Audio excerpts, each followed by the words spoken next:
In the shadowed halls of Thornwood Manor, a charismatic financier vanishes into the storm, leaving behind a cryptic note. The truth is buried where no one looks. Hercule Poirot, the master of mysteries, faces his strangest case, yet a murder. With no body, no crime scene, only whispers of blackmail, betrayal, and a hidden passage to secrets. Who was Victor Grayson running from? Why does a blood-stained cufflink point to violence, yet no corpse is found? From a tampered clock to a secret crypt, every clue twists the truth, pulling Poirot deeper into a web of lies spun by desperate guests, each with a motive, each hiding a past. Can Poirot unravel the phantom trail before the unseen hand strikes again, or will the manor's secrets remain buried forever? Chapter 1. The Vanishing Guest. The wind howled across the Yorkshire moors. A restless spirit clawing at the stone walls of Thornwood Manor. Inside, the grand dining hall glowed with the warmth of a chandelier, its crystals scattering light across. Polished mahogany and silver cutlery, Hercule Poirot, seated at the long table, adjusted his perfectly knotted tie and surveyed the guests with the precision of a watchmaker.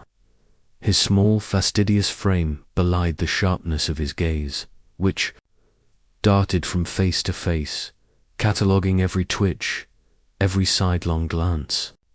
The invitation to this secluded estate had intrigued him, a weekend hosted by Lady Eleanor Voss, a widow of considerable wealth and questionable repute. But it was the man seated across from him, Victor Grayson, who held Poirot's attention. Grayson was a financier, a man whose charm was as polished as his cufflinks, yet whose reputation carried the faint whiff of scandal. His laughter rang out, too loud for the intimate gathering, as he regaled the table with tales of his latest ventures in London. Poirot noted the reactions: Lady Voss's tight smile, the nervous fidgeting of Dr. Harold Kent, and the barely concealed disdain of Miss Clara Henshaw, a young artist with ink-stained fingers and a penchant for silence. The other guests, a retired colonel named Lionel Tate, a dour butler called Phillips, and a mousy governess, Miss Edith Renzimed, equally uneasy in Grayson's orbit. Monsieur Grayson, Poirot said, his voice cutting through the financier's anecdote about a Monte Carlo casino, you speak with such verve of your successes. But surely not all your ventures have been so fortunate. The table stilled. Grayson's smile faltered, then recovered, his eyes glinting like polished steel. Oh, Poirot, you wound me. A man must take risks to reap rewards. Don't you agree, Lady Voss? He turned to their host, who sat at the head of the table, her emerald gown catching the light. Lady Voss's fingers tightened around her wineglass. Risk is a luxury for the bold, Mr. Grayson. Some of us prefer stability. Her tone was velvet, but Poirot caught the barb beneath it. There was history here, he thought, and not the pleasant kind.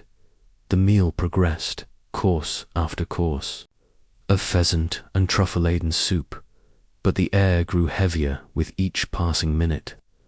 Poirot's little grey cells, as he liked to call them, buzzed with curiosity. Why had Lady Voss invited such a disparate group, and why did Grayson, for all his bravado, keep glancing toward the tall windows, as if expecting something or someone to emerge from the storm outside? As the desert plates were cleared, Grayson stood abruptly, his chair scraping against the floor. "If you'll excuse me," he said, his voice a shade too cheerful, "I must step out for a moment. A bit of fresh air." He flashed a grin, and strode toward the hall, his footsteps echoing on the marble. Poirot's moustache twitched. He noted the time on the ormolu clock above the mantel, 9:30. The other guests exchanged glances, but none spoke. Lady Voss rose, her composure unshaken. "Shall we adjourn to the drawing-room? Mr. Phillips, please ensure the fire is lit." The butler bowed stiffly and disappeared, while the group migrated to the drawing-room, a cavernous space adorned with tapestries and a roaring hearth. Poirot lingered near the doorway, his eyes on the hall where Grayson had vanished. 10 minutes passed, then 20. The conversation in the drawing-room grew strained, punctuated by the howl of the wind. Clara Henshaw sketched absently on a napkin, her pencil scratching like a heartbeat. Dr. Kent paced near the fireplace, muttering about the damp. Colonel Tate, nursing a brandy, recounted a tiresome tale of his days in India, while Miss Wren sat quietly, her hands folded like a schoolgirl's. Poirot excused himself, claiming a need to retrieve his cigarette case from his room. Instead, he slipped into the hall, his polished shoes silent on the rug. The manor was a labyrinth of corridors, its walls lined with portraits of stern-faced Voss ancestors. He followed the path Grayson had taken toward the east wing, where the guest rooms were located. The air grew colder as he approached Grayson's door, slightly ajar. Poirot pushed it open, his senses alert. The room was impeccably tidy, as if Grayson had barely unpacked. A suitcase sat on a stand, its contents neatly folded. The bed was untouched, the pillows pristine. Poirot's eyes narrowed as he scanned the space, landing on a small writing desk by the window. A single sheet of paper lay there, its edges curling slightly. He approached, his gloved fingers lifting it with care. In bold, hurried script were the words, "The truth is buried where no one looks." Poirot's heart quickened. A clue, perhaps, or a taunt. He tucked the note into his pocket and examined the room further. The window was locked, the curtains undisturbed. No signs of a struggle, no blood, no disarray. Yet something felt wrong. He knelt, inspecting the rug, and noticed a faint scuff mark near the fireplace. The hearth was cold, its grate empty, but the wall beside it seemed off.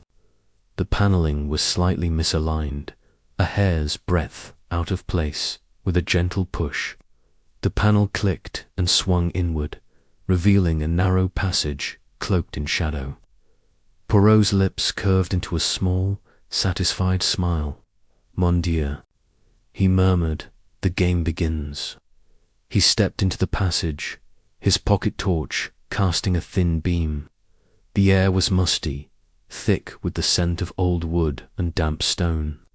The passage sloped downward, its walls rough-hewn, as if carved centuries ago. Poirot moved cautiously, his mind racing.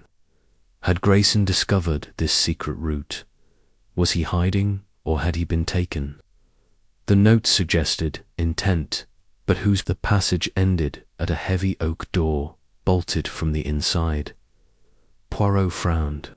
If Grayson had come this way, someone had locked the door after him. He retraced his steps, emerging back in the bedroom just as a knock sounded at the main door. He closed the panel swiftly and turned to find Phillips, the butler, peering in. "Mr. Poirot, Lady Voss requests your presence in the drawing-room. Mr. Grayson has not returned, and, well, there's concern." Poirot nodded, his expression unreadable. "I shall come at once, Monsieur Phillips. Tell me, have you seen Mr. Grayson since he left the dining hall?" The butler's eyes flickered, a brief shadow crossing his face. "No, sir. I assumed he'd gone to the gardens. He's fond of late-night strolls, or so he said." "Mercy," Poirot said, dismissing the man with a wave. He followed Phillips back to the drawing-room, where the atmosphere had shifted from tense to electric. Lady Voss stood by the fireplace, her face pale but composed. "Mr. Poirot," she said, Victor has been gone nearly an hour. This is most unlike him. I fear something has happened. Indeed, Poirot replied, his tone calm but probing. Perhaps we might learn more by speaking with those who knew him best. Mademoiselle Henshaw, you seemed distant during dinner. Did Monsieur Grayson upset you? Clara's pencil froze mid-stroke. Her eyes, dark and guarded, met Poirot's. He's a charming man, Mr. Poirot, but charm can hide many things. I barely know him.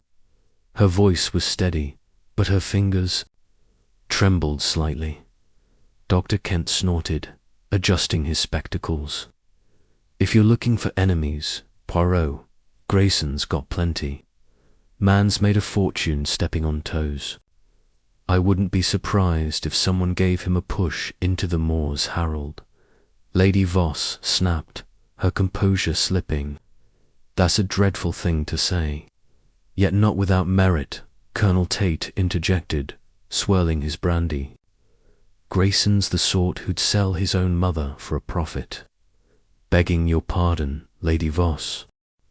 Poirot raised a hand, silencing the room.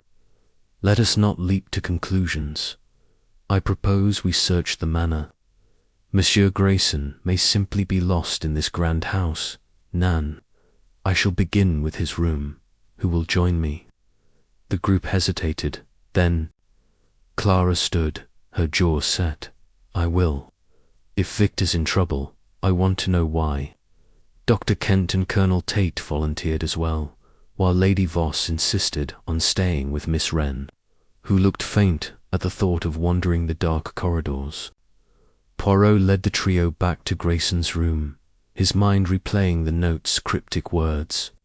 The truth is buried where no one looks. Was it a metaphor, or something more literal? In the bedroom, Poirot directed the others to check the obvious. Places under the bed, in the wardrobe, while he returned to the hidden panel. He pressed it open, revealing the passage to the group. Clara gasped, and Dr. Kent's face darkened. A secret passage, Colonel Tate said, his military instincts kicking in. This changes things. Grayson could be anywhere. Or nowhere, Poirot murmured, his torch illuminating the passage once more. Let us see where this leads. They descended single file, the air growing colder with each step. Clara clutched her shawl, her breath visible in the torchlight. Dr. Kent muttered about the damp exacerbating his rheumatism, while Tate scanned the walls as if expecting an ambush. The oak door loomed ahead, still bolted. Poirot examined the lock, noting fresh scratches on the metal. Someone has used this recently, he said, his voice echoing in the narrow space, but the bolt is on this side. If Monsieur Grayson passed through, he did not lock it behind him. Then where is he? Clara asked, her voice sharp with worry. Poirot did not answer. Instead, he pushed open the door, revealing a small chamber lined with shelves. Dust-coated bottles and crates suggested it was a forgotten wine cellar, but a single chair in the center held a folded coat Grayson's, unmistakable by its monogrammed lining. On the floor beside it lay a single cigarette, half-smoked, its tip still glowing faintly. Victor, Clara cried, rushing forward, but Poirot held up a hand. Do not touch, mademoiselle. This is now a matter for investigation. Dr. Kent peered at the cigarette. Odd, Grayson didn't smoke. Said it ruined his palate for wine. Precisement, Poirot said, his eyes gleaming. And yet, here it is. A clue, perhaps, or a deception. The group returned to the drawing room, where Lady Voss awaited, her face etched with worry. Poirot recounted their findings, omitting the note for now. He watched the guests' reactions. Tate's furrowed brow, Kent's nervous cough, Clara's clenched fists. Miss Wren, silent until now, spoke softly. What if he's run off? He always seemed restless. A possibility, Poirot said, but the coat, the cigarette, these suggest something more deliberate. I shall continue my inquiries tomorrow. For now, I suggest we retire. The storm will keep us all within these walls tonight. As the guests dispersed, Poirot lingered by the fireplace, his mind a whirl of possibilities. Grayson's disappearance was no accident. He was certain. The note, the passage, the cigarette, they pointed to a plan, but whose and why? He glanced at the window where the storm raged on, and felt a shiver that had nothing to do with the cold.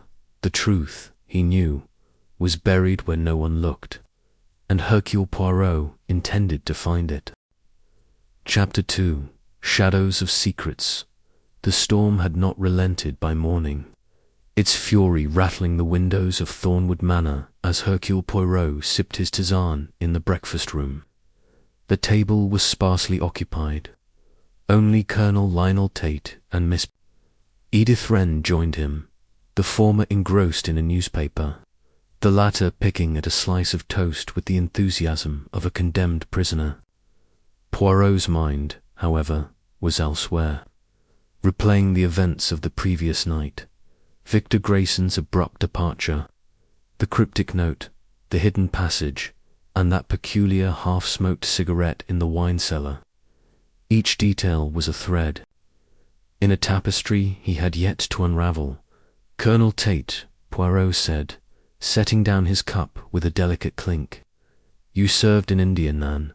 A man of your experience must have encountered many disappearances in such wild places. Tate lowered his paper, his moustache bristling. Plenty, Poirot.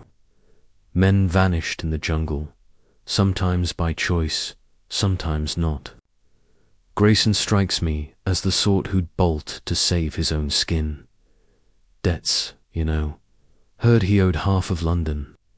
Interessant, Poirot murmured, though he filed the comment away with skepticism. Gossip was useful, but often a smokescreen. And you, Mademoiselle Wren, you observed Monsieur Grayson last night. Did he seem a man preparing to flee? The governess flinched, her teacup trembling in her hands. I hardly knew him, Mr. Poirot. He was loud, always talking, always smiling. But his eyes, she trailed off, her voice barely a whisper. They didn't smile. Poirot's moustache twitched, a perceptive remark from an unexpected source. Before he could press further, Lady Eleanor Voss swept into the room, her face a mask of composed distress. Mr. Poirot, I trust you slept. Well, despite our unfortunate situation, have you any news of Victor? Alas, madame, not yet, Poirot replied, rising courteously. But I intend to explore further. The passage we discovered last night, it intrigues me. With your permission, I should like to examine it again, and perhaps the grounds, should the weather permit. Of course, Lady Voss said, though her fingers knotted briefly in her shawl. Phillips will assist you. I've instructed the staff to cooperate fully. Mercy, Poirot said, noting her tension. He excused himself and made for the east wing, pausing only to retrieve his overcoat and a small notebook from his room. The manor felt colder today, its corridors dim despite the morning light struggling through the storm clouds. As he approached Grayson's room, he found the door closed but unlocked. Inside, the space was unchanged. The suitcase, the pristine bed, the writing desk now bare of the note he had pocketed. The hidden panel by the fireplace remained ajar, a silent invitation. Poirot stepped into the passage, his torch cutting through.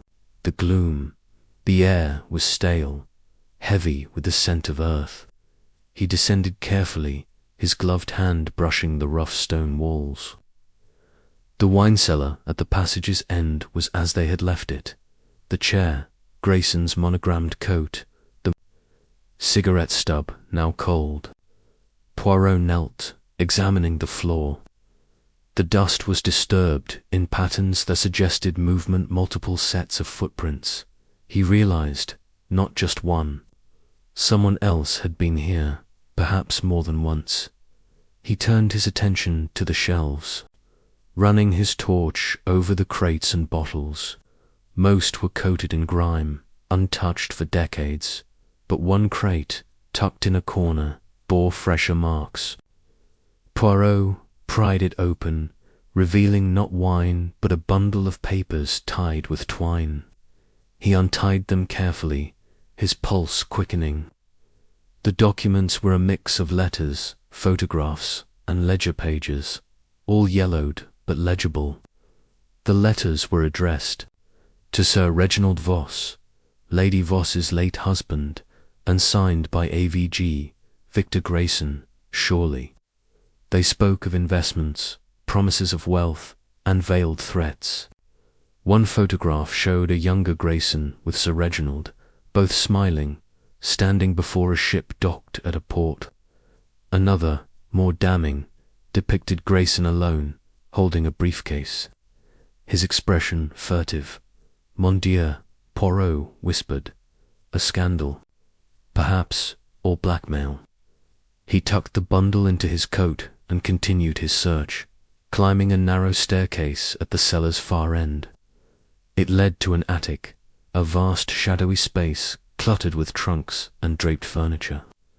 Cobwebs clung to the rafters, and the storm's roar was muffled here, giving the attic an eerie stillness. Poirot's torch swept the room, pausing on a small table littered with candle stubs and a single gleaming object, a cufflink, its silver surface etched with the initials VG. A dark stain marred its edge blood, Poirot suspected, though he would need to confirm it. He pocketed the cufflink and examined the attic further. A window, its latch broken, rattled in the wind. Beyond it, the moors stretched endlessly, shrouded in mist. Had Grayson escaped this way, or had someone else used the attic as a meeting place?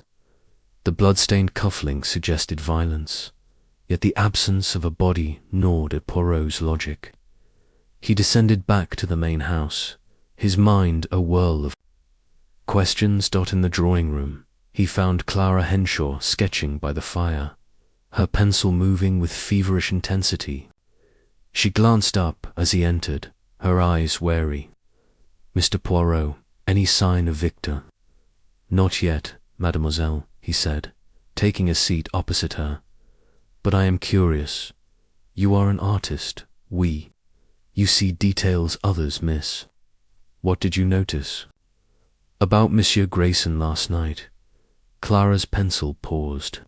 He was distracted, kept checking his watch, like he was waiting for something, and he avoided Lady Voss's gaze, which was odd.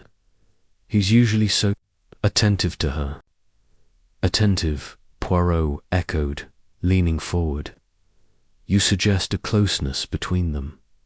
Clara flushed. "I don't know.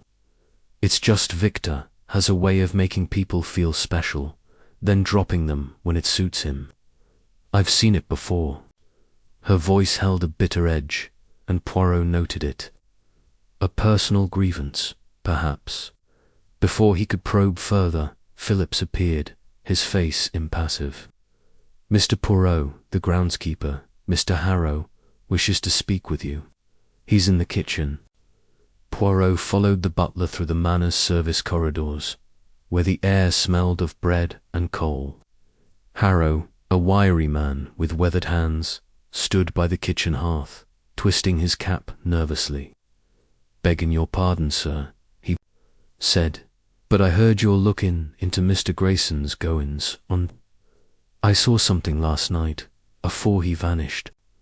"Speak," Monsieur Poirot urged, his eyes sharp. Harrow glanced at Phillips, then lowered his voice. "I was mending a fence by the lake, late, it was round 8. Saw Mr. Grayson walking fast, like he was in a hurry. He met someone. Man, I think, though it was dark, they argued, voices low but fierce. Couldn't hear the words, but Mr. Grayson shoved the other fella hard. Then they both went toward the woods. Poirot's heart quickened. This man, you saw his face. Harrow shook his head. Too far, sir, but he was tall, wore a long coat. Not one of the guests, I'd wager. Looked like he didn't belong. Mercy. Monsieur Hercule Poirot said, dismissing him. He turned to Phillips, who lingered by the door. And you, monsieur? You were busy last night, serving dinner. Did you see anyone leave the manor before Monsieur Grayson? Phillips stiffened, his eyes narrowing. I was in the dining hall, sir, as you saw. I didn't notice anything unusual. Poirot smiled, a gesture that did not reach his eyes. Of course, you are most helpful. Back in the drawing room, Poirot found the guests reassembled, their faces a gallery of unease. Lady Voss stood by the window, staring at the storm. Dr. Harold Kent paced, his spectacles fogging with agitation. Colonel Tate and Miss Wren sat in silence, while Clara continued her sketching. Though her strokes were now jagged, Mies Amos, Poirot said, drawing their attention, I have learned much this morning. Monsieur Grayson was seen last night, near the lake, in a heated dispute with an unknown man. A passage in this manner leads to an attic where I found evidence. He produced the cufflink, holding it aloft. The bloodstain gleamed dully in the firelight. Lady Voss gasped, her hand flying to her throat. Is that Victor's precisement? Poirot said, and it raises questions. Did Monsieur Grayson meet with violence, or did he stage this scene to mislead us? I shall investigate further, but I urge you all to remain vigilant. Secrets, I fear, are this manor's true currency. As the guests erupted into murmurs, Poirot slipped away, the bundle of papers heavy in his coat. The cufflink, the letters. Harrow's tale, they pointed to a web of deceit, but its center remained elusive. Grayson was either a victim or a mastermind, and Poirot's little grey cells burned with the challenge of uncovering which. The storm raged on, and with it the mystery deepened. Chapter 3. The phantoms trailed the rain-lashed Thornwood Manor with unrelenting fury, turning the grounds into a quagmire of mud and shadow.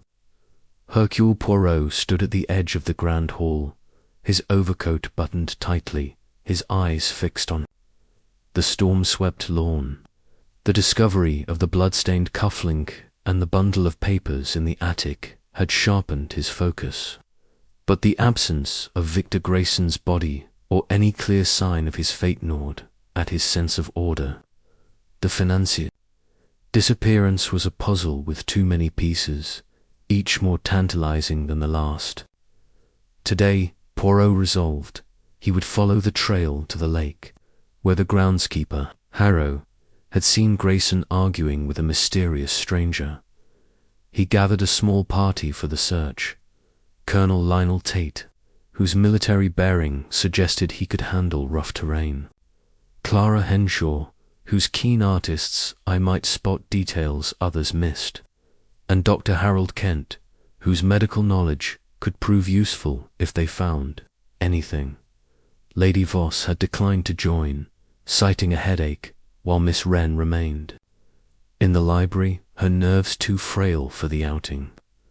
Phillips, the butler, provided umbrellas and a map of the estate's grounds, his expression as unreadable as ever. Mies Amos, Poirot said, raising his voice over the wind as they stepped. Onto the gravel path, we seek answers by the lake. Stay close and observe everything. The smallest detail may be the key to this enigma. The group trudged through the rain, their boots sinking into the sodden earth. The lake, a quarter-mile from the manor, was a slate-grey expanse, its surface rippling under the storm's assault. Poirot's torch swept the shoreline, revealing nothing but reeds and scattered stones. Colonel Tate, his face grim, pointed to a patch of trampled grass near the water's edge. "Footprints," he said. "Recent, by the look of them. 2 sets, maybe 3. Poirot knelt, shielding his eyes from the rain. The prints were deep, chaotic, as if a struggle had occurred. One set was large, likely Grayson's, while another was narrower, with a distinctive heel mark. A third set, fainter, suggested someone lighter, perhaps the stranger Harrow had described. The prints led toward a crumbling boathouse, its wooden walls sagging under years of neglect.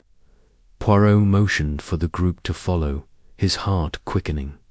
The boathouse door creaked open, revealing a dim interior that smelled of mildew and rotting wood. Clara shivered, clutching her umbrella like a shield.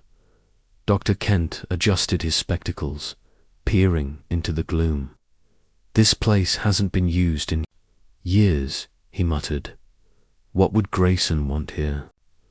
Poirot's torch illuminated a cluttered space. Old fishing nets, a rusted anchor, and a large trunk in the corner, its lock gleaming despite the decay around it. He approached the trunk, noting scratches on the metal, as if someone had pried.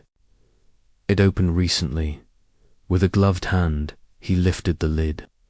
Inside lay Grayson's overcoat, torn at the shoulder and soaked through, its fabric heavy with the scent of lake water. Beneath it was a single leather glove, monogrammed with a V. "Victor's," Clara whispered, her voice trembling. "But where is he?" "Precisement, mademoiselle," Poirot said, his eyes narrowing. "The coat, the glove, these are deliberate. A message, perhaps, or a diversion." He examined the trunk further, finding nothing else but a faint smear of mud on the inner lid, streaked in a pattern that suggested a hurried hand. Colonel Tate paced the boathouse, his boots thudding on the warped floorboards. "This feels like a setup. Poirot, Grayson's playing us for fools. Mark my words. He's probably halfway to London by now, laughing." Dr. Kent snorted, his tone bitter. "Or he's at the bottom of that lake." "You saw the footprints. Looked like a fight to me," Poirot said. "Nothing," his mind racing. The footprints, the coat, the glove, they pointed to violence. Yet the absence of a body suggested something else. He stepped outside, scanning the shoreline again. The rain had softened the prints, but they trailed faintly toward the woods beyond the boathouse. He considered following them, but the storm made it treacherous, and he needed more information before venturing further.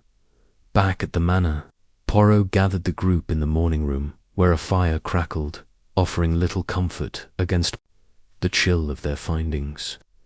He produced the glove, holding it up for all to see. "This mise Amos was found with Monsieur Grayson's coat. It suggests he was here, at the lake, but whether he left of his own accord or was taken, we cannot yet say."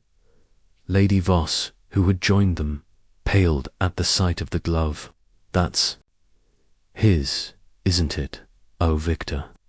Her voice cracked, but Poirot noted a flicker of something guilt, perhaps, in her eyes.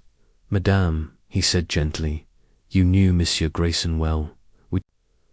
Perhaps you can shed light on why he might have gone to the lake, or who he might have met there." Lady Voss hesitated, her fingers twisting a pearl necklace. Victor was complicated. He had enemies, yes, but he was also reckless. He might have gone to meet someone about business. He was always chasing deals, even dangerous ones. "Enemies," Poirot repeated, turning to Dr. Kent. "Monsieur le Docteur, You spoke last night of Grayson's knack for making foes. Did you know of any specific threats? Kent shifted uncomfortably, his spectacles slipping down his nose. I heard things, Poirot. Rumours in London Grayson swindled some powerful people. But I'm no gossip. I keep to myself. Clara, who had been silent, spoke up, her voice sharp. You're not saying everything, Dr. Kent. I heard you and Victor arguing in the library 2 nights ago. You sounded furious. The room stilled. Kent's face reddened, his hands clenching. That was nothing. A disagreement over a medical matter. Grayson thought he knew better than me about a treatment. He was insufferable. Interessant, Poirot said, his tone mild but his eyes piercing. And what treatment was? This docteur. Kent opened his mouth, then closed it, his jaw tight. It's private. Nothing to do with this. Poirot let the silence linger, then turned to the group. We must consider all possibilities. Monsieur Grayson may have fled, or he may have been harmed. The lake holds secrets, but so does this manor. I shall speak with the staff again. Mademoiselle Henshaw, perhaps you will assist me. Clara nodded, her expression resolute. Poirot led her to the servants' quarters, where they found Mary, a young maid with wide eyes and a nervous habit of twisting her apron. Miss Mary, Poirot said, his voice soothing, you move quietly through this house. Did you hear anything unusual 2 nights ago, perhaps in the library? Mary glanced at Clara, then back at Poirot. I shouldn't say, sir, it's not my place. Maisnan, it is precisely your place, Poirot urged. A man is missing. Your words may save him. Mary bit her lip, then spoke in a rush. I was dusting the hall outside the library. I heard Mr. Grayson and Dr. Kent, like Miss Clara said. They were shouting something about papers and a name. I think it was Carver. Dr. Kent said, if this gets out, I'm ruined. Then Mr. Grayson laughed, said he'd do what he liked. Poirot's moustache twitched. Carver, he repeated. And you are certain of this name? Mary nodded, her eyes darting to the door. Yes, sir. But please, don't tell Mr. Phillips I said anything. He's strict about gossip. Your secret is safe, Mademoiselle Poirot assured her. He dismissed Mary and turned to Clara, who looked shaken. This Carver, does the name mean anything to you? Clara shook her head, but her eyes were distant. No, but Victor was always digging into people's pasts. He liked knowing things others didn't. It made him powerful. And power makes enemies, Poirot said. He escorted Clara back to the morning room, where the others waited, their faces a mix of curiosity and dread. Before he could speak, a sharp rap at the front door echoed through the manor. Phillips appeared, holding a sealed envelope, its edges damp from the rain. Double quotes, Mr. Poirot, he said, his voice low. This was left at the gate. It's addressed to you. Poirot took the envelope, his fingers steady despite the prickle of unease at his neck. He broke the seal and read the single line scrawled inside. Stop digging, Poirot, or you'll find more than you seek. The handwriting was sharp, unfamiliar, and the paper smelled faintly of tobacco knot, unlike the cigarette in the wine cellar. He folded the note, his expression serene, but his mind ablaze. Mies Amos, he said, addressing the group, it seems someone wishes to deter our search. But Hercule Poirot is not so easily swayed. We shall continue, and the truth will reveal itself. As the guests exchanged uneasy glances, Poirot slipped the note into his pocket, beside the cufflink and the bundle of papers. The lake, the boathouse, the name carver, each was a piece of the puzzle. But the phantom trail of Victor Grayson remained elusive, winding deeper into the shadows of Thornwood Manor. Chapter 4. Masquerade of Motives. The storm over Thornwood Manor had softened to a sullen drizzle by late afternoon, casting a grey pallor over the dining hall where Hercule Poirot had orchestrated a second dinner. The chandelier's glow did little to warm the atmosphere, thick with suspicion and unspoken accusations.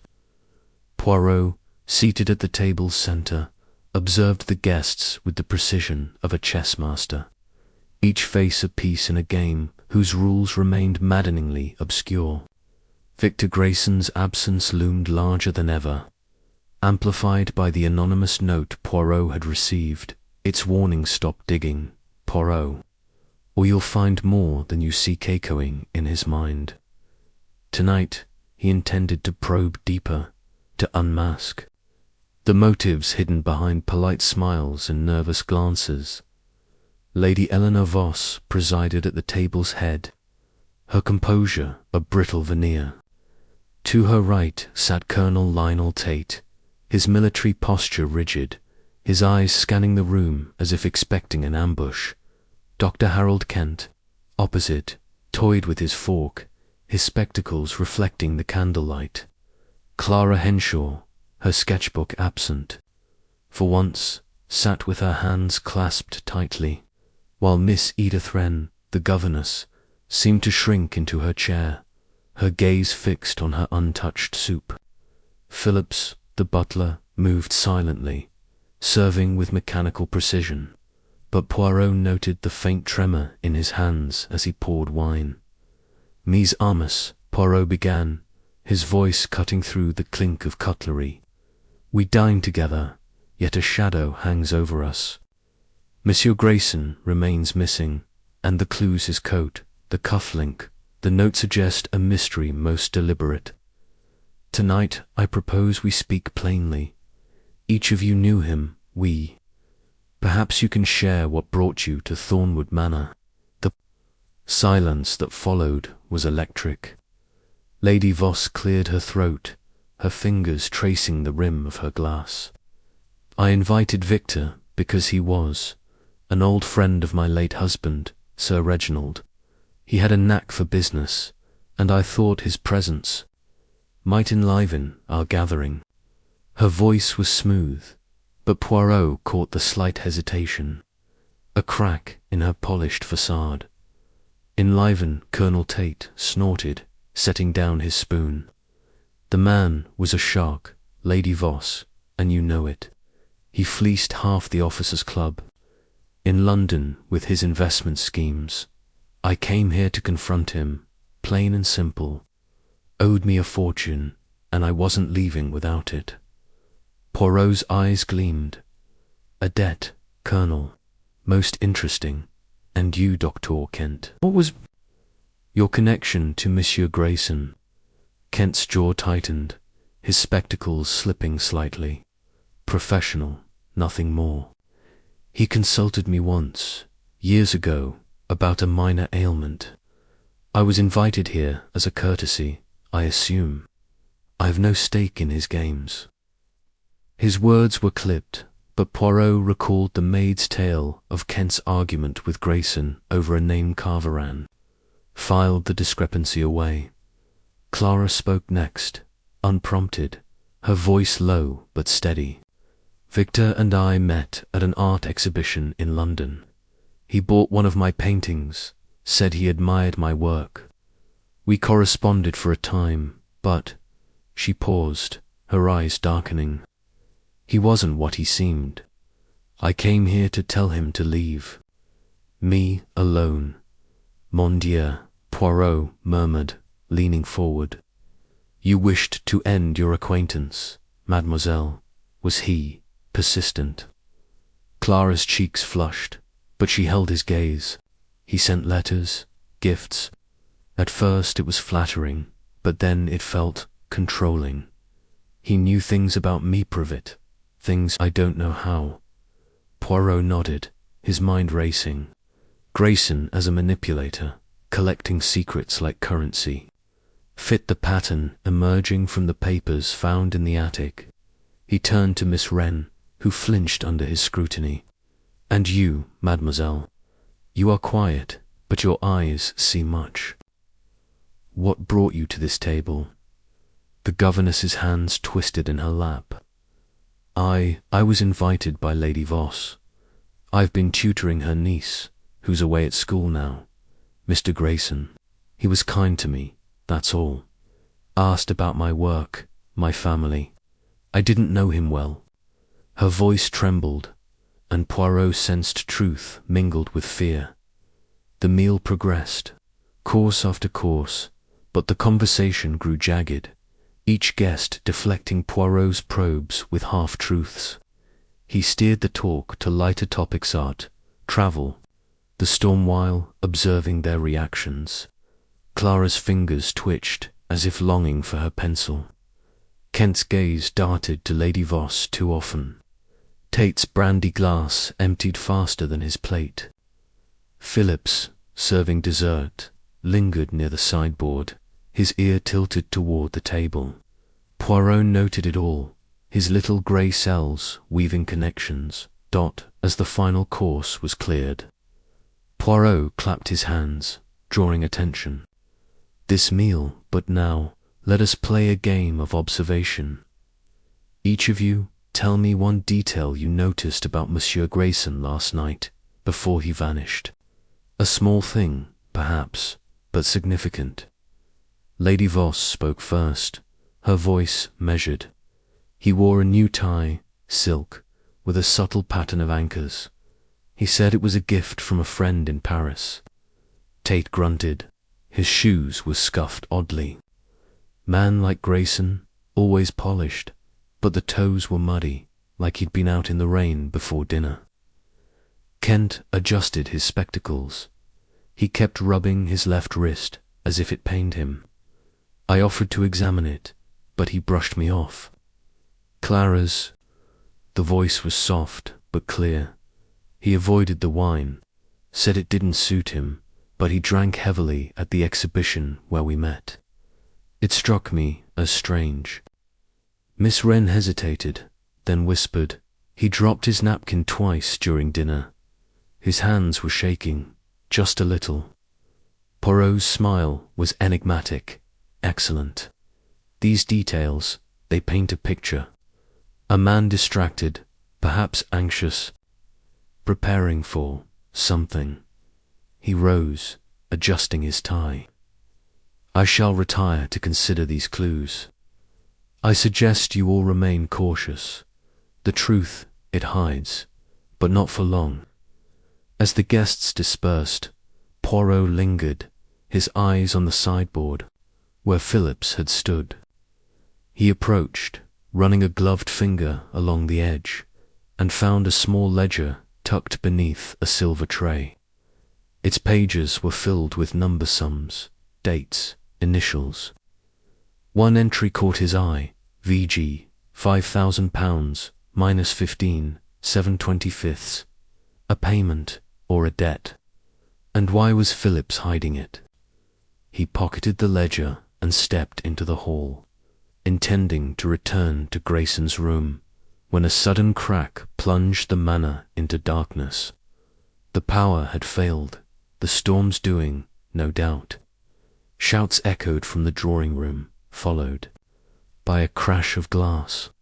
Poirot's torch snapped on, its beam cutting through the gloom as he hurried toward the sound in the drawing room. The guests stood frozen, their faces ghostly in the flickering firelight. A tall window lay shattered, its panes scattered across the rug, the curtains billowing in the wind. Lady Voss clutched her shawl, her eyes wide. What was that? An accident? Poirot knelt by the window, his torch revealing a jagged hole. Too precise for a branch or stone. Nan, madame, he said, his voice grim. This was deliberate. A warning, perhaps, or a distraction. Colonel Tate strode forward, his voice booming. Someone's out there, Poirot. we should search. The grounds, storm or no storm. Patience, Colonel Poirot replied, standing. The intruder, if there was one, is gone. But the timing it is no coincidence. Someone wishes to unsettle us. He turned to Phillips, who had appeared silently at the door. Monsieur? Phillips, you were in the hall when the power failed. Did you see anyone near this room? The butler's face was a mask. No, sir. I was checking the fuses in the basement. The storms played havoc with the wiring. Been, sir, Poirot said, though his tone held a trace of skepticism. He dismissed the group, urging them to stay in pairs, and returned to his room. The ledger and the shattered window heavy on his mind. The ledger suggested Phillips had dealings with Grayson, perhaps illicit. The window's destruction felt staged, a theatrical flourish to divert attention from what? Poirot sat at his desk, spreading out his clues. The cryptic note, the blood-stained cufflink, the bundle of papers, the ledger. He opened the papers again, focusing on a letter from Grayson to Sir Reginald, dated 3 years prior. It mentioned a mutual venture and a debt to be settled. Another letter, more recent, hinted at blackmail. You'll pay, or the world will know what you did. The initials C appeared, repeatedly Carver. Perhaps the name Mary had overheard. A knock at his door startled him. Clara stood there, her face pale, a folded paper in her hand. Mr. Poirot, I found this in my room, slipped under the door. Poirot took the paper, unfolding it to reveal a single line in the same sharp script as the anonymous note. Leave Thornwood, or you'll regret it. He met Clara's gaze, seeing fear but also defiance. Courage, mademoiselle, he said. This is a desperate act. Someone fears what we may uncover. Tomorrow we shall dig deeper into the lake, the woods, and the secrets of this house. As Clara left, Poirot locked his door, his mind a whirl of connections. The masquerade of motives was unraveling, each guest a suspect, each clue a mask. Grayson's trail grew clearer, but the phantom at its heart remained just out of reach, lurking in the shadows of Thornwood Manor. Chapter 5. The clock strikes falls. The drizzle had hardened into a steady rain by morning, cloaking Thornwood Manor in a veil of mist that seemed to mirror the fog of suspicion within its walls. Hercule Poirot stood in the grand hall, his polished shoes reflecting the dim light of a single chandelier, his mind a crucible of clues and contradictions. The shattered window, the threatening notes, the hidden ledger, and the name Carver swirled in his thoughts, each a fragment of the enigma that was Victor Grayson's disappearance. The financier's absence was no mere accident, Poirot was certain, and the ledger he had found suggested a web of financial deceit that might ensnare half the household. Today he resolved to decode its secrets and follow a new lead that had emerged in the night, a detail so subtle it had nearly escaped his meticulous eye. He began in the library, a cavernous room lined with leather-bound tomes and heavy oak furniture, where the air smelled of wax and old paper. The ledger, tucked safely in his coat, was his first task. Sitting at a carved desk, Poirot spread its pages under the glow of a green-shaded lamp. The entries were meticulous, a record of transactions spanning months, with initials and sums.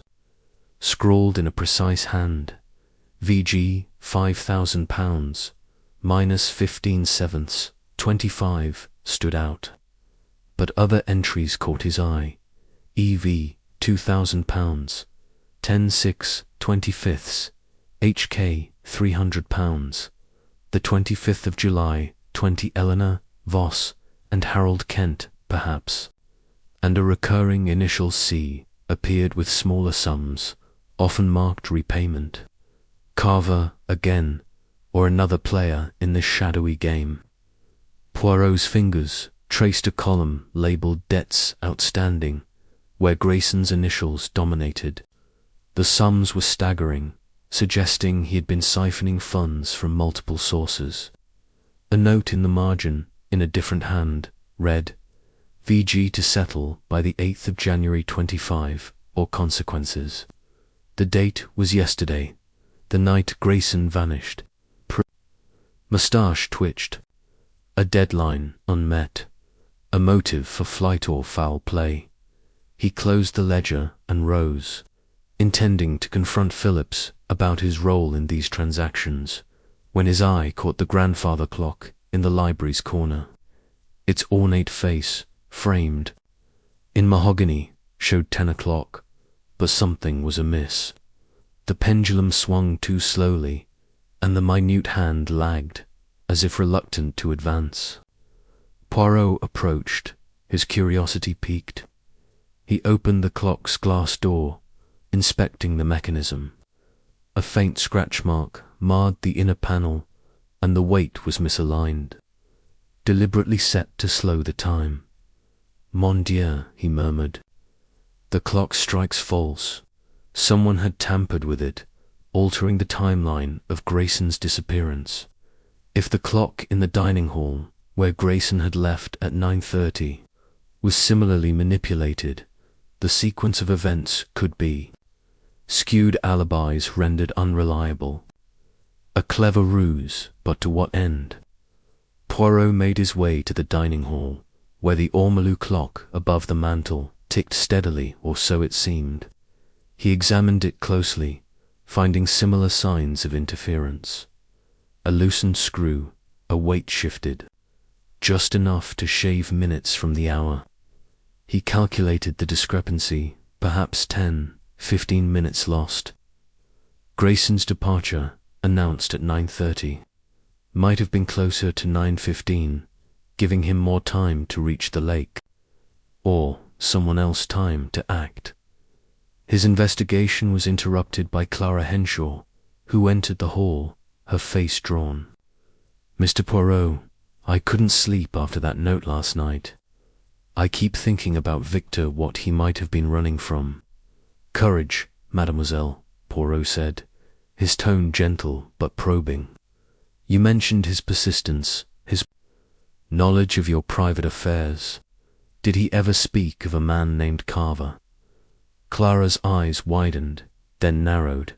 "No, but he once mentioned a contact who helped him gather information.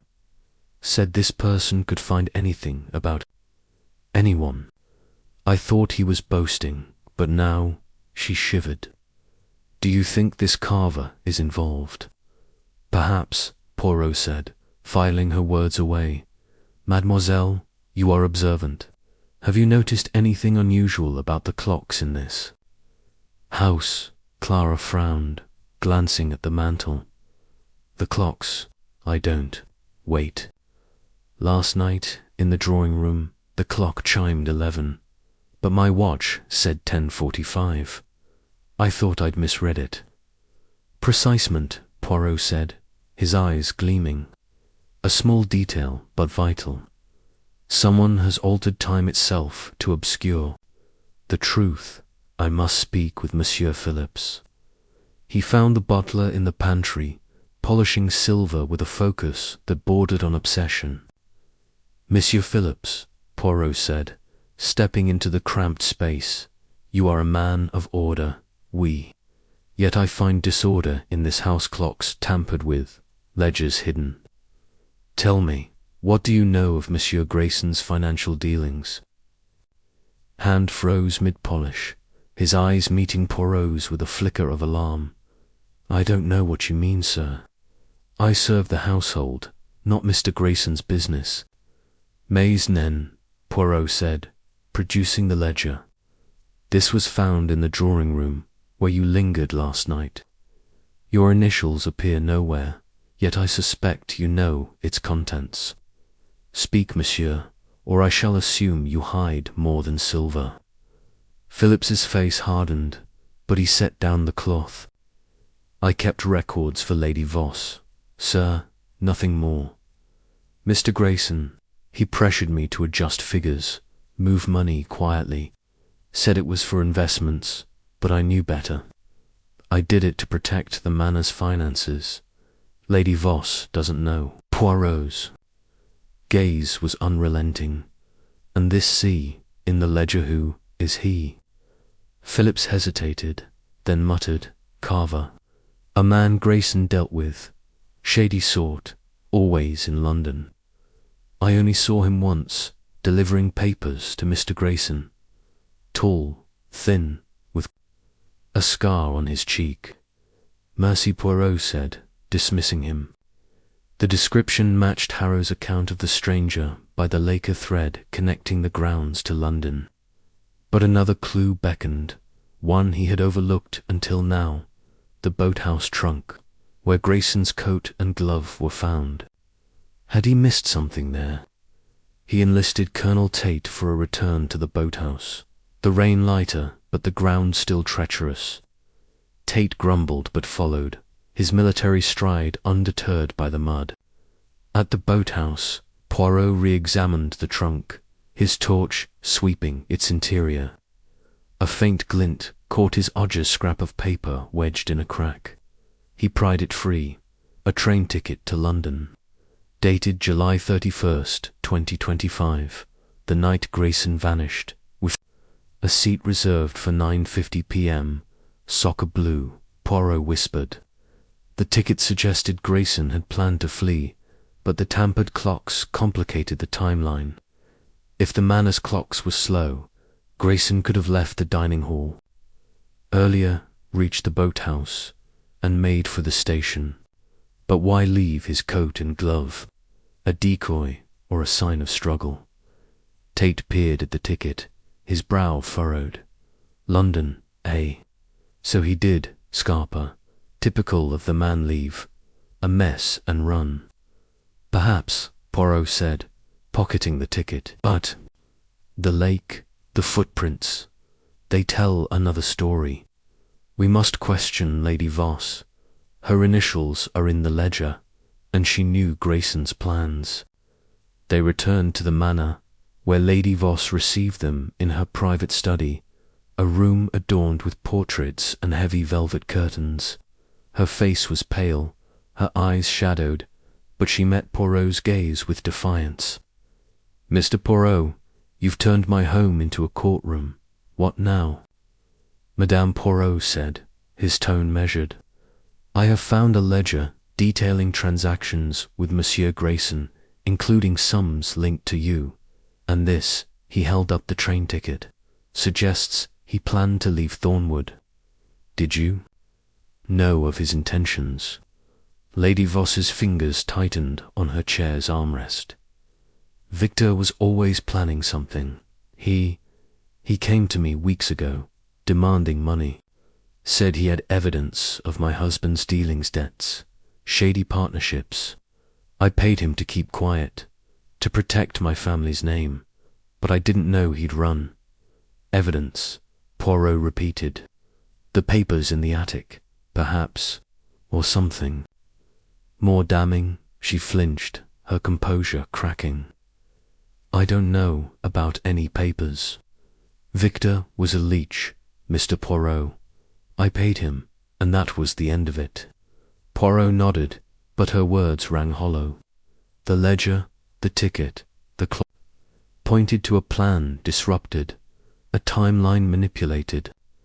Grayson had enemies, but someone in this house had acted to ensure he vanished, whether by his own hand or another's. As he left the study, Poirot paused in the hall, his eyes drawn to the grandfather clock once more. Its hands now showed the correct time, as if reset in the night. A subtle correction or a taunt. The clock struck false no longer, but the truth remained buried, its secrets ticking closer to revelation. Chapter 6. Echoes in the mist. The mist hung low over Thornwood Manor, curling like ghostly fingers around the gnarled oaks and sodden lawns. Hercule Poirot stood at the edge of the estate, his overcoat damped from the drizzle, his eyes fixed on the distant village station where the train ticket to London found in the boathouse had pointed. The ticket, dated the night of Victor Grayson's disappearance, suggested a planned escape, yet the tampered clocks, the blood-stained cufflink, and the ledger's cryptic entries painted a murkier picture. Poirot's little grey cells hummed. Would the challenge? Was Grayson a fugitive, a victim, or something else entirely? Today, he would follow the ticket's lead to the village. Seeking answers beyond the manor's claustrophobic walls, he set out alone, declining offers from Colonel Tate and Clara Henshaw to accompany him. The village was a mile away, a muddy trek through the moors, but Poirot's resolve was unshaken. The storm had eased, leaving a heavy silence broken only by the drip of rain from branches. As he walked, he reviewed the clues. The name Carver, linked to Grayson's dealings, the threatening notes urging him to stop, the ledger implicating Lady Voss and Phillips, and the manipulated clocks, skewing the timeline of that fateful night. Each thread wove a tapestry of deceit, but the pattern remained elusive. The village station was a squat, weathered building, its platform deserted save for a lone porter sweeping leaves. The man, grizzled and stoop-shouldered, looked up as Poirot approached, his broom pausing. "Help you, sir?" he asked, his Yorkshire accent thick. "Oui, Monsieur," Poirot said, producing the train ticket. "This was found at Thornwood Manor. It is for the 9:50 train to London, July 31st. Did you see a man, perhaps resembling Monsieur Victor Grayson, board that train? He is tall, well-dressed, with dark hair and a charming manner." The porter squinted at the ticket, scratching his chin. I remember that night. Storm was fierce, kept most folk away. But there was a man, late-like, just aboard the train. Kept his hat low, scarf up to his chin. Didn't look like he wanted to be seen. Paid cash for a ticket London one way. Boarded quick, didn't speak much. Poirot's heart quickened. This man, was he alone? Any distinguishing marks? Alone. "Far as I saw," the porter said. "Couldn't see his face clear, but he moved fast, like he was in a hurry. Had a limp, though slight one. Right leg, I think." "Mercy," Poirot said, slipping the man a coin. A limp. Grayson had shown no such trait at dinner, but injuries could be recent or feigned. The porter's description matched Harrow's account of the stranger by the lake. Tall, possibly the same man. Was Grayson disguised, or was this another player in the game? Poirot lingered at the station, noting the timetable. The 9:50 train would have left shortly after Grayson's supposed departure from the dining hall, assuming the clocks were accurate, but with the tampering, he could have left earlier, giving him time to reach the station. Yet the boathouse clues, the coat, the glove suggested a struggle, not a clean escape. Poirot's mind churned. He needed more.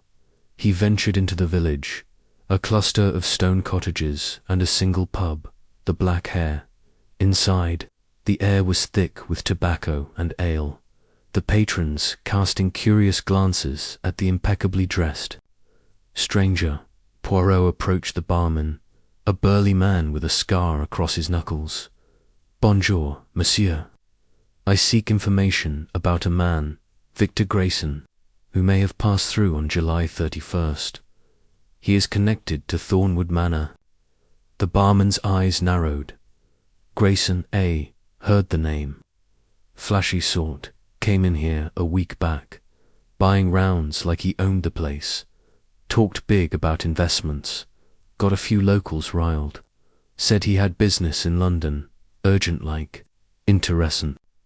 Poirot said, "Did he mention a man named Carver, or anyone he planned to meet?" The barman shrugged. "Didn't name names, but he was cagey. kept checking the door like he expected trouble. Left with a fella, though tall thin, had a scar on his cheek. They didn't look friendly. Poirot's pulse quickened. Carver, surely. This man with the scar, did you hear his name, or where they went? Nay, they left quick, headed toward the manor, I reckon. Didn't see M after. The barman leaned closer, his voice low. If you're poking into Grayson's business, watch yourself. Folk like him don't vanish without reason. Mercy, Poirot said, leaving a coin and stepping back into the mist. The pieces were aligning. Grayson, planning to flee, had met Carver, a man tied to his schemes. The lake, the station, the pub ball pointed to a confrontation, but the absence of a body kept the mystery alive. Returning to the manor, Poirot found the guests in the drawing room, their faces etched with unease. Lady Voss stood by the fireplace, her fingers twisting a handkerchief. Clara sketched absently, her pencil scratching like a metronome. Dr. Kent paced, muttering about the damp, while Miss Wren sat quietly, her eyes darting to the door. Colonel Tate, however, was absent. "Where is Monsieur Tate?" Poirot asked, his tone sharp. Lady Voss glanced up, startled. "He said he needed air, went to the stables. He's been restless all morning." Poirot's instincts flared. Tate, with his military precision and admitted grudge against Grayson, was a loose thread. He excused himself and hurried to the stables, where the smell of hay and leather mingled with the damp air. Tate was there, saddling a horse, his movements hurried. Colonel Poirot called, stepping into the dim light. "You depart in haste, Nan. Surely the storm makes riding unwise." Tate froze, his hand on the bridle. "Just clearing my head, Poirot. This place, it's suffocating. All this talk of Grayson, it's nonsense. He's gone, and good riddance," Poirot said, stepping closer. "Yet I find you preparing to leave, just as I learn of a man, possibly Grayson, boarding a train to London. You owed him money. Did you confront him that night, by the lake?" Tate's face reddened, his fists clenching. "You're barking up the wrong tree, Poirot. Yes, I owed him, and I hated his guts for it. But I didn't touch him. I was in my room after dinner. Ask anyone." "Been, sir," Poirot said, his eyes narrowing. "But the clocks, Colonel, they lie. Your alibi may not hold." He turned to leave, then paused. "Remain here, if you please. Running now would only deepen suspicion." Back at the manor, Poirot gathered the guests, his mind racing. The porter's account, the barman's story. Tate's agitational pointed to a plan unraveling, but a new clue awaited. As he passed the library, he noticed a small table near the window, where a telegraph form lay, half hidden under a book. It was addressed to V.G. Thornwood Manor, dated July 31st, and read, "Funds ready. Meet me London to 8's. See Carver again." The telegram confirmed Grayson's intent to flee, but the lake, the boathouse, the blood, they suggested interference. Poirot returned to the drawing room, where the guests waited, their tension palpable. "Mies Amos," he said, holding up the telegram. Monsieur Grayson planned to leave for London, with funds awaiting him. Yet he did not reach his destination. I believe he was interrupted, perhaps by this Carver, a man seen with him in the village. Who among you knows this name? Silence greeted him, but Dr. Kent's spectacles slipped, and Lady Voss's handkerchief tore slightly in her grip. Clara's pencil snapped, the sound sharp in the quiet room. Before anyone could speak, a groundskeeper burst in, breathless. "Mr. Poirot, sir. I saw someone in the woods, just now, watching the manor. Tall, in a long coat. But he vanished when I called out. Poirot's heart raced. Vite, show me. He followed the groundskeeper to the wood's edge, where the mist swallowed the trees. Footprints, fresh and deep, led into the undergrowth, then faded. The watcher was gone, an echo in the mist, but Poirot's resolve hardened. Grayson, Carver, or another someone was close, and the truth was nearer than ever. Chapter 7. The unseen hand. The mist clung to Thornwood Manor like a shroud, its tendrils seeping through the cracks of the ancient estate as Hercule Poirot stood in the grand hall, his mind a crucible of mounting revelations. The figure spotted. In the woods, the telegram from Carver, the train ticket, and the ever-present spectre of Victor Grayson's disappearance wove a tapestry of intrigue that demanded resolution. Poirot's little grey cells burned with purpose. The financier's vanishing act was no mere flight, but a calculated move, orchestrated by an unseen hand. Tonight, he would draw the players into the open. Using the manor's own secrets as his stage, he began the day in the drawing-room, where the guests had gathered, their faces etched with a fatigue that went beyond sleeplessness. Lady Eleanor Voss sat by the hearth, her posture rigid, her eyes avoiding Poirot's. Clara Henshaw clutched her sketchbook, her fingers stained with charcoal, while Dr. Harold Kent adjusted his spectacles with a nervous tick. Colonel Lionel Tate, back from his aborted flight at the stables, glowered in a corner, his brandy glass already half empty. Miss Edith Wren, the governess, seemed to fade into the upholstery, her hands folded tightly. Phillips, the butler, hovered near the door, his expression a mask of deference that Poirot no longer trusted. Mies Amos, Poirot announced, his voice commanding the room's attention. The mystery of Monsieur Grayson deepens, yet the truth draws near. I have learned much. A train ticket to London, a telegram from a man called Carver, a figure watching from the woods. I believe Grayson staged his disappearance, perhaps to escape his debts, perhaps to expose his enemies. But someone in this house knows more. Today I shall uncover that unseen hand. A murmur rippled through the group, but no one spoke. Poirot's gaze lingered on Kent, whose argument with Grayson over Carver had been overheard by the maid. "Dr. Kent," he said, stepping closer, "you claimed your connection to Grayson was professional, yet you quarrelled with him about a name Carver. Tell me, who is this man, and why did you fear his exposure?" Kent's face paled, his spectacles fogging. "You're mistaken, Poirot. It was a misunderstanding, nothing more. Carver's nobody, just a name Grayson threw around to rattle me. I'm a doctor, not a conspirator." "Fremont," Poirot said, his tone laced with skepticism. "Yet the maid, Mary, heard you say, 'If this gets out, I'm ruined.' What secret, docteur, could ruin you?" Kent's jaw clenched, his hands balling into fists. "You're twisting words, Poirot. I've nothing to hide. Grayson was a bully, always digging for dirt. He tried to drag me into his schemes, but I refused." Poirot let the silence stretch, noting Kent's sweat-beaded brow. He turned to Lady Voss. "Madame, you paid Grayson to silence him about your husband's dealings.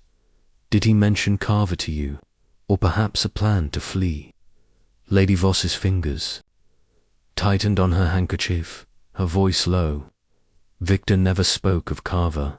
He threatened me, yes, but only with old business matters. I paid him to protect my family's name, nothing more." Poirot nodded, but her evasion rang hollow. He was about to press further when a piercing scream shattered the tension. The group froze, eyes darting to the door. Phillips rushed out, Poirot close behind, following the sound to the library. There, Clara lay slumped on the floor, her sketchbook scattered, a silver locket clutched in her hand. Her face was ashen, her breathing shallow. "Mon Dieu!" Poirot exclaimed, kneeling beside her. "Mademoiselle Henshaw, what has happened?" Clara's eyes fluttered open, her voice a whisper. "The locket, it was on my desk. I opened it, and—" She trailed off, her hand trembling as she held out the locket. Poirot took it, his gloved fingers prying it open. Inside was a tiny photograph of Grayson, his smile mocking, and etched on the inner lid was a crude map across, marked beneath a symbol resembling a cross with a curved base. Dr. Kent pushed forward, his medical instincts overriding his unease. "She's fainted, likely from shock. Let me examine her." He checked Clara's pulse, his hands steady despite his earlier agitation. "She'll be fine, but she needs rest." Poirot nodded, his eyes fixed on the locket. The map was rudimentary, but the symbol suggested a crypt, perhaps the Voss family's, rumoured to lie beneath the manor's chapel. He pocketed the locket and helped Kent move Clara to a chaise longue, where Miss Wren hovered, offering a glass of water. "Merci, Mademoiselle Wren," Poirot said, his mind racing. "This locket is no coincidence. Someone placed it for Mademoiselle Henshaw to find, knowing its effect. A warning or a clue." He turned to the group, now clustered in the library. "We must investigate this map. The chapel crypt may hold answers." Colonel Tate snorted, his brandy glass still in hand. "A crypt? This is getting absurd, Poirot. Grayson's probably sipping champagne in London while we chase ghosts." "Perhaps," Poirot said, his tone sharp, but the blood on his cufflink was no ghost. "Come, Colonel, you are a man of action. Join me in the chapel." Tate grumbled, but followed, along with Kent and Phillips, while Lady Voss and Miss Wren stayed with Clara. The chapel, a stone's throw from the manor, was a Gothic relic, its stained glass windows dulled by the mist. Inside, the air was cold, heavy with the scent of wax and stone. Poirot's torch swept the nave, landing on a rusted grate in the floor, half hidden by a pew. "Voila," he said, kneeling. The grate bore the same curved base cross as the locket's map. With Tate's help, he pried it open, revealing a stone staircase descending into darkness. The group hesitated, but Poirot's resolve was ironclad. "A long way," he said, leading the way. The crypt was a labyrinth of stone vaults, their walls etched with Voss family names. Poirot's torch illuminated cobwebs and dust, but a faint trail of disturbed dirt led to a side chamber. Inside, a wooden door, its lock freshly broken, beckoned. Poirot pushed it open, his heart pounding. The chamber was small, its walls lined with shelves holding urns and relics. In the center stood a table, strewn with signs of recent habitation. A crust of bread, a tin cup, a folded blanket. On the table lay a notebook, its cover worn but intact. Poirot opened it, his eyes scanning the tight script. It was detailing a plan to vanish and start anew in London, with Carver as his contact. A single line stood out. "Expose them all, then disappear." Soccer blue Poirot whispered. Grayson had orchestrated his own disappearance, not to flee but to manipulate, to reveal his enemy's secrets before vanishing. But the blood, the struggle, someone had intervened. Kent peered over Poirot's shoulder, his voice tense. "What's that? Grayson's handwriting?" Poirot said, closing the notebook. He planned to betray those he blackmailed. But someone found him first, I think. He searched the chamber, finding a scrap of fabric caught on a shelf green silk, like Lady Voss's gown from the first night. A coincidence or evidence? As they emerged from the crypt, the manor loomed through the mist, its windows like unblinking eyes. Poirot clutched the notebook, his mind racing. Grayson's plan was clear, but the unseen hand that had thwarted it remained elusive. Back in the drawing room, Clara had recovered, her eyes wide as Poirot recounted their findings, omitting the fabric for now.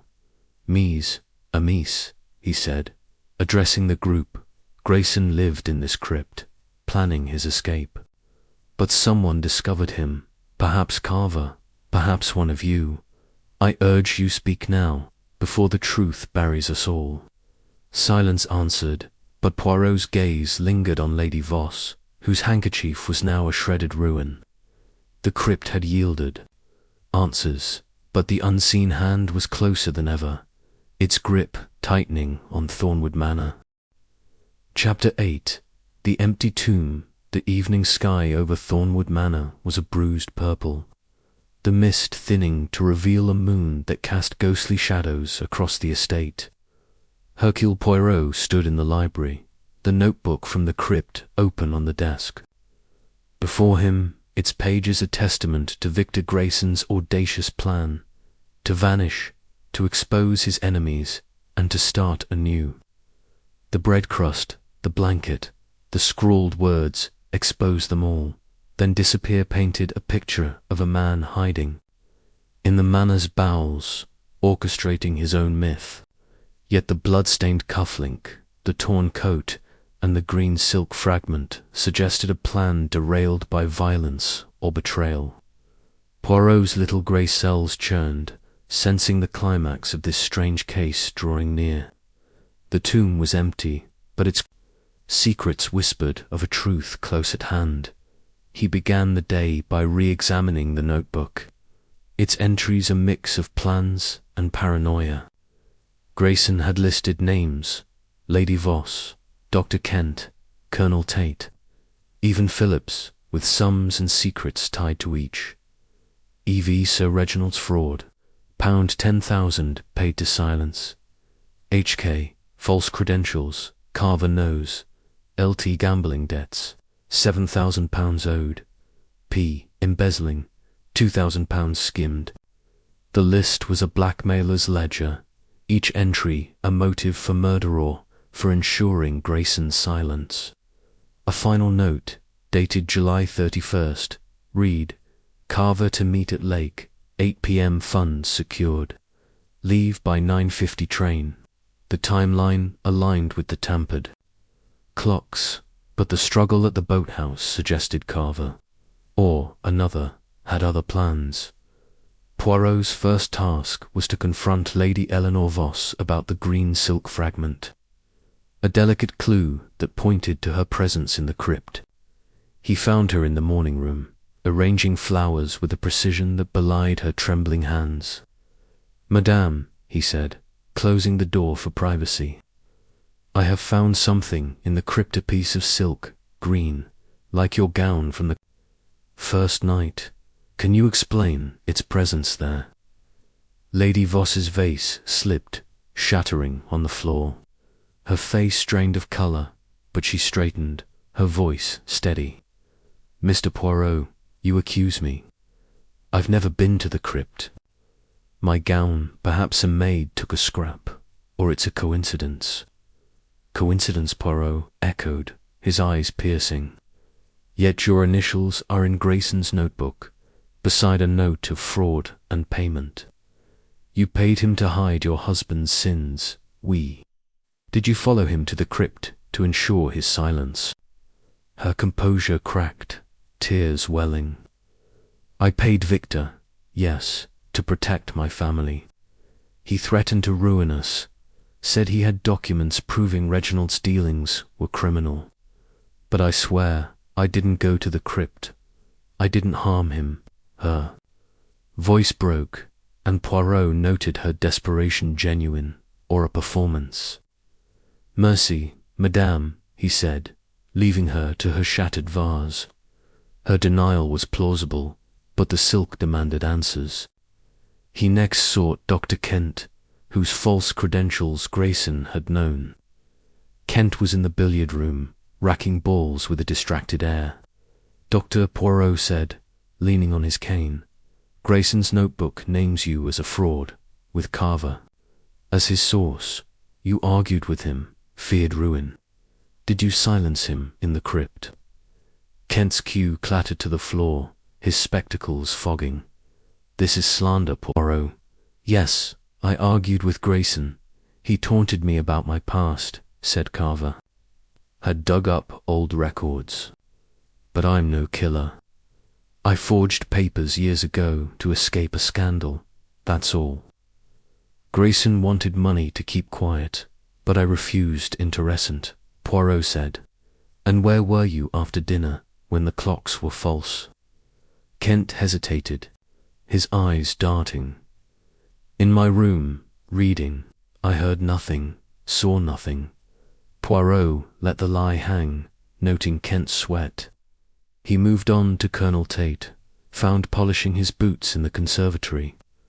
"Colonel, Grayson held your debts over you. Did you confront him in the crypt, perhaps with Carver's help?" Tate's brush stopped, his face reddening. "You're relentless, Poirot. Yes, I owed Grayson, and I despised him for it. But I didn't skulk in crypts. I was in the smoking room after dinner with Phillips. Ask him." "I shall, Poirot," said, filing the alibi away.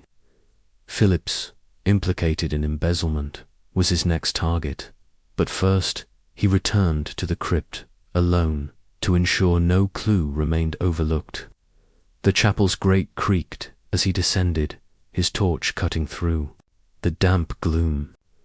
The chamber was unchanged.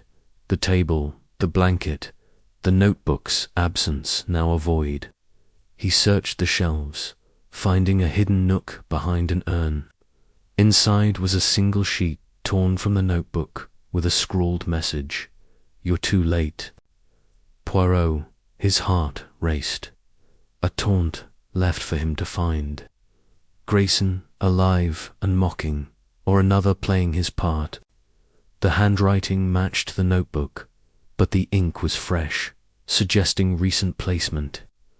Poirot pocketed the note, his resolve hardening.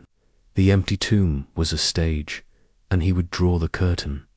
That evening he gathered the guests in the drawing room, the fire casting long shadows across their tense faces. Clara, recovered from her faint, sat with her sketchbook closed, her eyes sharp. Lady Voss clutched a fresh handkerchief, while Kent's spectacles gleamed nervously. Tate sipped brandy, his posture defiant, and Miss Wren seemed to shrink further. Into her chair, Philip stood by the door, his hands clasped, but Poirot noted his knuckles whitening. "Mise, Amos," Poirot began, his voice resonant. "The crypt has spoken. Grayson hid there, planning to expose your secrets, fraud, debts, lies. His notebook names you all, with Carver as his ally. But someone found him, left blood on his cufflink, tore his coat. I believe he lives, hiding still, perhaps with Carver's aid. Speak now, or I shall reveal what I know." Lady Voss broke first, her voice a sob. "I helped him, Mr. Poirot, not to hurt anyone, but to save my name. Victor came to me days before he vanished, said he needed to disappear, start over. I gave him money, arranged for a disguiser scarf, a hat. He promised to leave quietly, but he lied. He wanted to ruin us all." The room gasped, but Poirot's gaze was steady. "Precisement, madame. You aided his plan, but someone else acted." "Who?" Before anyone could answer, a thud echoed from the hall, followed by a shout. Poirot rushed out, the group trailing. to find Phillips grappling with a figure at the front door, a man in a long coat, his face obscured by a scarf. The man broke free, sprinting into the mist, but not before Poirot glimpsed a scar on his cheek. "Carver, Viet," Poirot called, but Tate and Kent hesitated, and the figure vanished. Phillips, breathless, stammered. "He tried to get in, sir. Said he had a message for you." Poirot's eyes narrowed. A message or a threat? He returned to the drawing-room, his mind ablaze.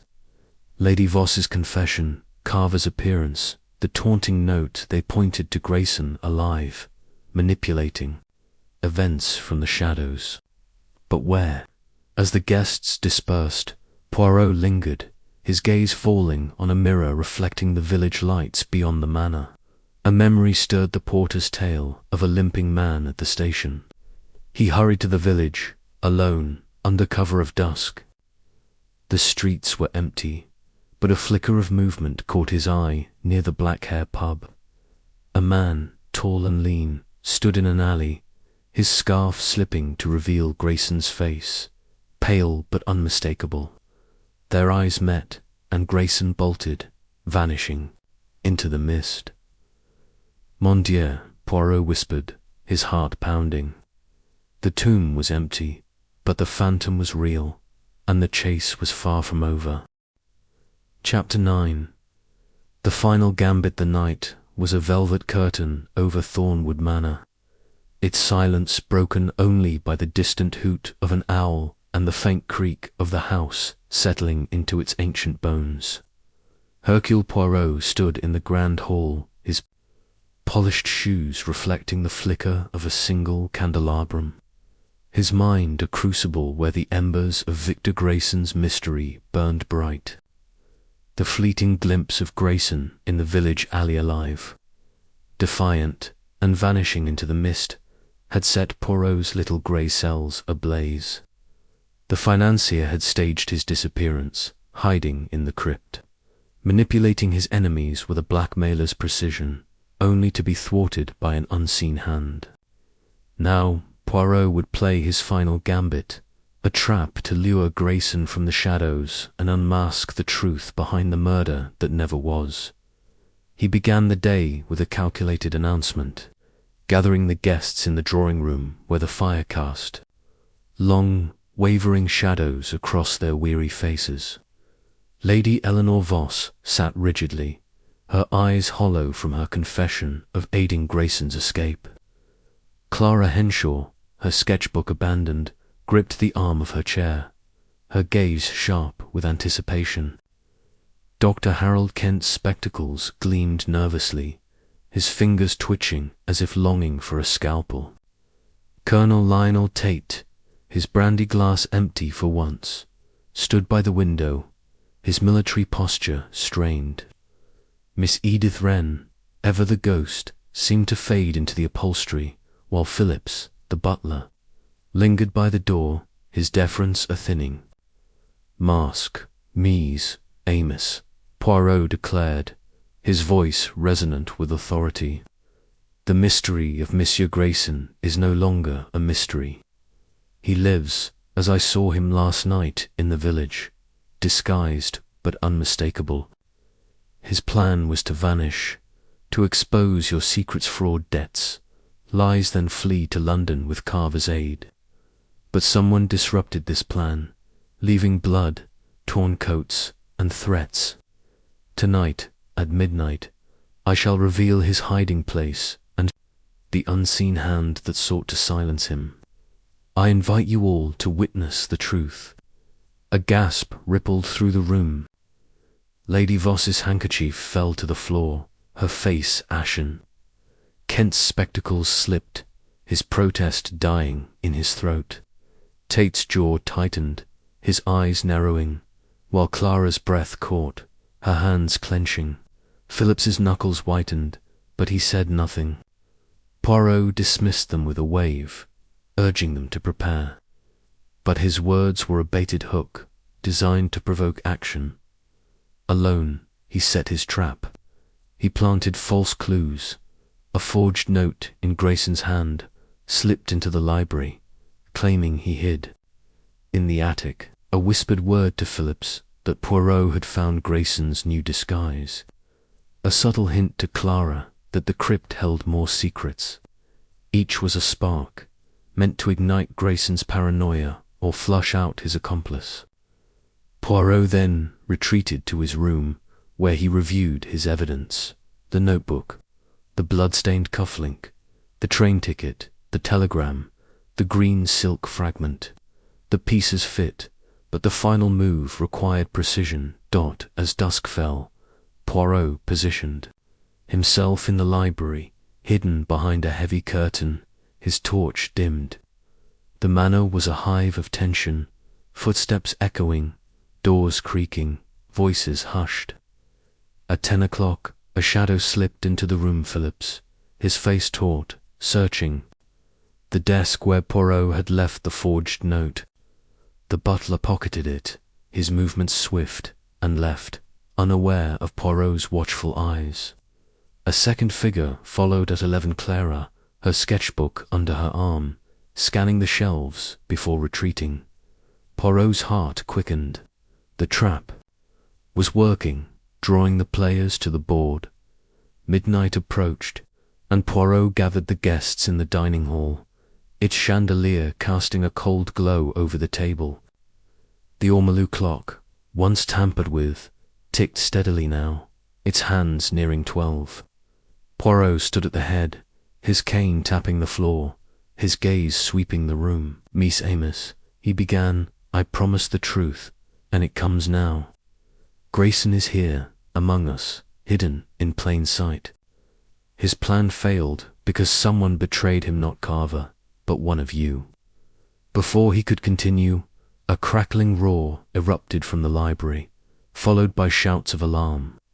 Smoke billowed into the hall, the acrid stench of burning paper stinging the air. The guests surged toward the sound, Poirot leading, his torch cutting through the haze.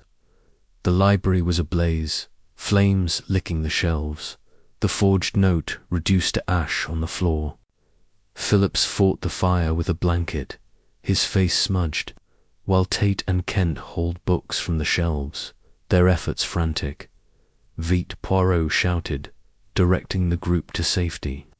As the flames were doused, he spotted a figure darting from the roomer, young man in a footman's uniform, hired days ago, his face half hidden by a cap. Poirot's instincts flared. The footman's gait, his height, matched Grayson's. He pursued, weaving through the smoky corridors, the guests' cries fading behind him. The chase led to the east wing, where the hidden passage by Grayson's room yawned open. Poirot descended, his torch illuminating the wine cellar, then the attic stair. At the attic's edge, he cornered the footman, whose cap fell, revealing Grayson's face, pale and defiant, a faint limp betraying his right leg. The porter's clue from the station. "Monsieur Grayson," Poirot said, his voice calm but unyielding, "your gambit ends here. You staged your death, hid in the crypt, planned to expose your enemies. But why the blood, the threats? Speak, or the authorities shall—" Grayson's laugh was bitter, his eyes glinting. "You're good, Poirot, I'll give you that. Yes, I planned it. All blackmailed them, faked my vanishing to start over. Carver was my man in London, ready to fence the funds, but Voschi double-crossed me, paid me to leave, but tipped off Carver to stop me. The blood, a cut from a scuffle by the lake, nothing more. The threats, my way of keeping you all guessing. And the fire." Poirot pressed, stepping closer. Grayson shrugged. "A distraction. I saw your note, thought you'd found me. Needed to burn the evidence, buy time to slip away." Poirot's moustache twitched. "Precisement. But you miscalculated. Your enemies are many, but none struck the fatal blow. For There was none. You are no victim, only a schemer, undone by your own greed. Footsteps echoed behind them. Colonel Tate and Phillips, summoned by the commotion. Grayson's defiance faltered, his shoulders slumping. What now, Poirot? You've no body, no crime, none but blackmail, fraud, arson. These are crimes. Enough, Poirot said, gesturing to Tate. Hold him, Colonel. The police will arrive soon. As Tate restrained Grayson, Poirot led them back to the manor where the guests waited, their faces a gallery of shock and relief. Lady Voss wept, her complicity exposed. Kent's head bowed, his secrets laid bare. Clara's eyes met Poirot's, a silent thanks for ending the nightmare. Philip stood apart, his role in the ledger a shadow yet to be addressed. In the drawing room, Poirot addressed the group one final time. Mies, Amos, the case is closed. Grayson lives, his murder a fiction to manipulate us all. He blackmailed you, but no blood was spilled, save his own in a minor scuffle. The unseen hand was his, pulling strings until they snapped. He goes now to face justice, and Thornwood Manor may find peace. As the police arrived, summoned by a call Poirot had placed earlier, Grayson was led away, his charm replaced by resignation. Poirot watched from the hall, his cane tapping softly, his mind at ease. The final gambit had been his, and the board was clear. The manor's secrets, like its shadows, would fade with the dawn.